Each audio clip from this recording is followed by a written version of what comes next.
Quand j'ai commencé la musculation, on m'a toujours dit commence par du polyarticulaire, donc du développé couché, etc. Le problème, c'est que j'ai eu que des retards et j'arrivais pas à les développer. Retard surtout au niveau des bras et au niveau du dos. On va prendre le développé couché, même si c'est pour les pecs, c'est pas grave, pour que tu puisses comprendre.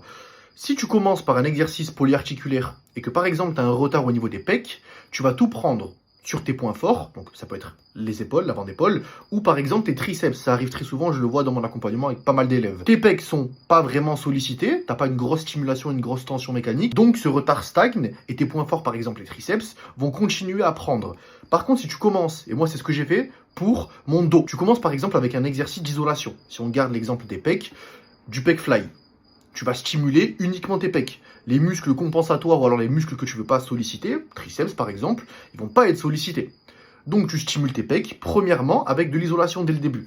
Ensuite, tu passes sur un polyarticulaire, par exemple développé couché aux haltères, incliné par exemple, ok. Tu vas faire cet exercice, et là le facteur limitant ne va pas être tes triceps ou tes épaules, mais uniquement tes pecs. Donc tu as une double stimulation à travers l'isolation premièrement et à travers ce polyarticulaire. Comprendre tes points faibles et points forts anatomiques et donc ajuster avec un peu d'isolation et de polyarticulaire pour te permettre de rattraper tout ça et d'atteindre ton objectif.